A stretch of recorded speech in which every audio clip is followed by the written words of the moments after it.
Ha muerto la esposa de Pedro Infante, la última leyenda del cine mexicano.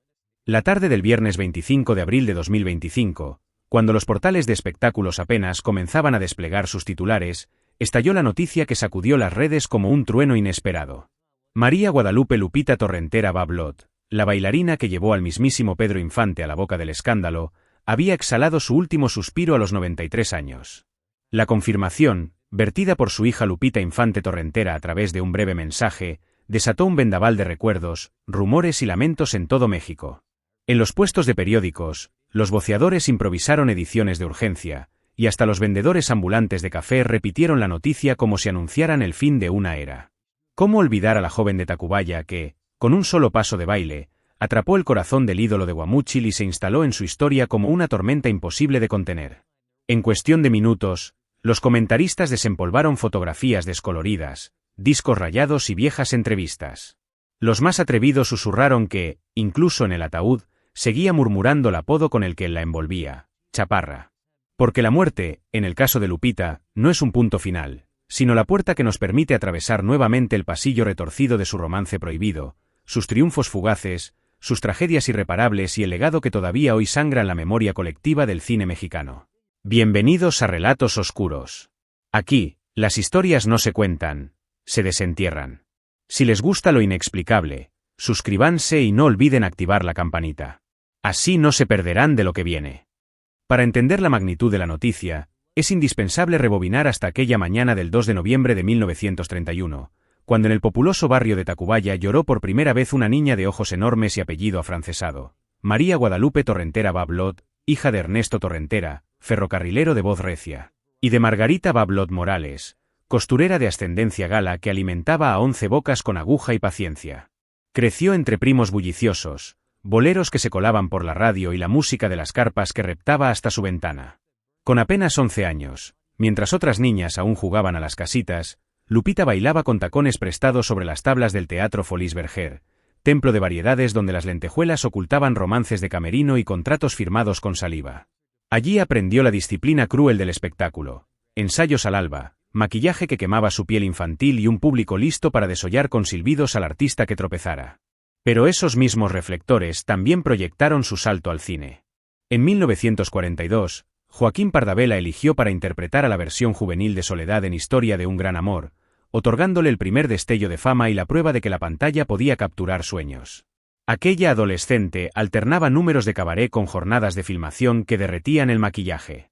Se decía que llegaba al set envuelta en un abrigo parchado para proteger el vestuario alquilado a crédito y que, por las noches, ensayaba nuevos pasos mientras su madre remendaba medias con el mismo hilo de esperanza. Cada aplauso era un eslabón más en la cadena que la arrastraría al centro de una tormenta. Porque, sin que nadie lo sospechara, la XW, Catedral de la Radio Mexicana, sería escenario de un encuentro crucial. El intérprete Miguel Aceves Mejía la tomó del brazo y la llevó hasta un hombre cuyo bigote tenía brillo de petróleo y cuya voz, dicen, retumbaba como motor de avión, Pedro Infante. La primera conversación fue breve, casi trivial, pero sembró una semilla que germinaría en los camerinos del mismo Folies, donde Lupita hacía piruetas imposibles. Cuando el galán apareció entre bambalinas para verla actuar, la adolescente sintió que el suelo se inclinaba como pista de despegue. Para sostener ese ritmo, comía tacos sudados tras bambalinas y dormía en el tranvía que la llevaba de regreso a Tacubaya, donde las vecinas apostaban si volvería viva o convertida en estrella. Aquellas noches la curtieron más que cualquier escuela de arte que hubiera podido pagar. Aquella chispa, envuelta en perfume barato y promesas imposibles, ya rugía como preludio de un incendio. La relación que siguió desafió la lógica y la moral de la época. Cuando Lupita contaba apenas 14, otros dicen 16, Pedro Infante ya sumaba 28 y un matrimonio vigente con María Luisa León. Sin saberlo, la bailarina se enamoró de un hombre casado que la cortejó con papeles perfumados. Chaparrita, me encantas, le escribía entre funciones. Para las cronistas de sociedad, ver a Lupita colgada del brazo de un hombre maduro fue el rapto consentido, una expresión que vendió miles de ejemplares y que ella aborreció con la misma fuerza con que amaba los escenarios. Su familia se opuso con furia. Su madre amenazó con quemar el departamento del galán cuando descubrió la mentira. Pero nada lo detuvo. Serenatas nocturnas, paseos en Cadillac y un beso robado bastaron para que Lupita se mudara con él.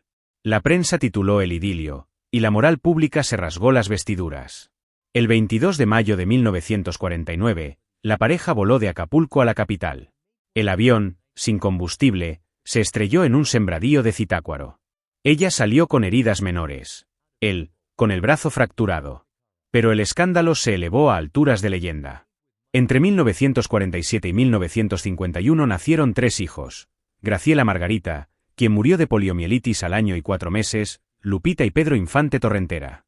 La vida los golpeó, pero su historia, como el cine que ayudaron a construir, quedó grabada en la memoria de un país que aún suspira cuando suena Amorcito Corazón.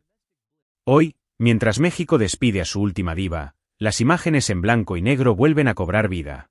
Porque Lupita no se fue, solo se fundió con la leyenda. Pedro Infante Jr. y Lupita Infante Torrentera, la dicha doméstica duró poco. Irma Dorantes irrumpió en escena y llamó a Lupita para relatarle detalles de sus encuentros con Infante. La bailarina, herida, se dirigió a casa de su rival, golpeó la puerta y sentenció con furia: «Te dejo por sinvergüenza». La ruptura alimentó titulares voraces, pero el telón sentimental no cayó de inmediato. El ídolo seguía enviando sobres con dinero y cartas perfumadas con colonia económica. Ella, por su parte, conservó una habitación por si él regresaba. Aquel triángulo amoroso fue diseccionado sin piedad por las revistas de nota roja. Describían el temblor de Lupita al esperar llamadas, los celos que la consumían y los portazos que retumbaban en los pasillos de los estudios Churubusco. Testigos aseguraban que, tras cada pelea, Infante sacaba la guitarra y entonaba Amorcito Corazón, como si la música pudiera limpiar tantos pecados. Cuando el divorcio con María Luisa León se estancó, los reporteros acamparon frente a su casa. Lupita, apenas una veinteañera, aprendió a caminar con la mirada baja para evitar los flashes que buscaban captar su dolor. En 1953, tras una noche más de espera infructuosa, encontró un recado firmado por Dorantes. Fue la estocada final. Con 2 niños en brazos y la sombra de una hija muerta, cerró la puerta al romance que había comenzado con un beso robado y terminaba en insultos susurrados. México no la dejó ir fácilmente. Durante semanas, los medios vendieron supuestas cartas de reconciliación. La realidad era más cruda. Cada uno dormía ya en camas separadas, arrastrando culpas y fama. Circulaban leyendas oscuras, que la furia de Margarita, su madre, llegó a arrojar queroseno contra la fachada de la casa del galán, y que los vecinos apagaron las llamas justo a tiempo. Otros recordaban que, tras el accidente aéreo de 1949, Lupita desarrolló un miedo paralizante a volar y rogaba a los choferes reducir la velocidad en las curvas. Las revistas la mostraban con abrigos de piel, pero omitían que muchos lujos se pagaban a plazos. Había empeñado joyas para costear el tratamiento de Graciela Margarita, su primera hija, víctima de la poliomielitis en 1947. Durante su segundo embarazo, dormía con la radio encendida para saber si Pedro estaba en la cabina, o con otra mujer.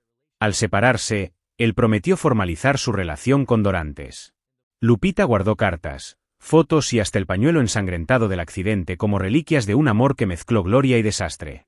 Cada aniversario del siniestro, encendía una vela y escuchaba «Despierta, mi bien», mientras el país seguía devorando su historia.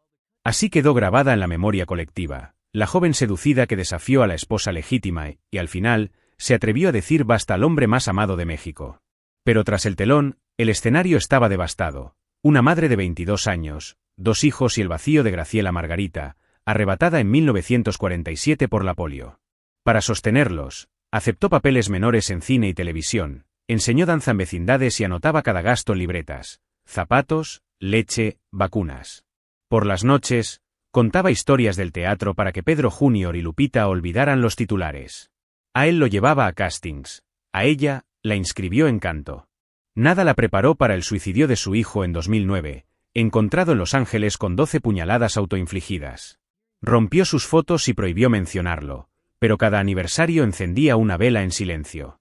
En 1955, su vida dio un giro al casarse con el locutor León Michel, quien se convirtió en refugio y padre para sus hijos.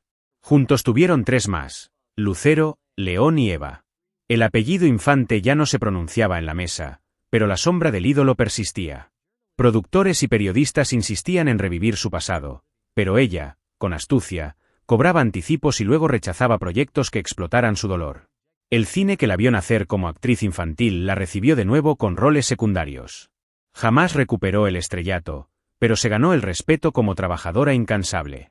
En los 90, reinventó su carrera con cintas como Secta Satánica, 1990, y El Séptimo Asalto, 1998, donde interpretó matriarcas con una fuerza que la crítica eludió celebrar en voz alta. En el nuevo milenio, incursionó en televisión, apareciendo en Lo que callamos las mujeres, 2007 a 2016.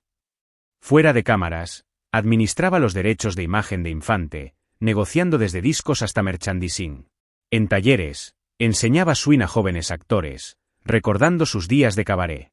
En 2015, a pesar de dolores crónicos, aceptó un cameo en una serie web.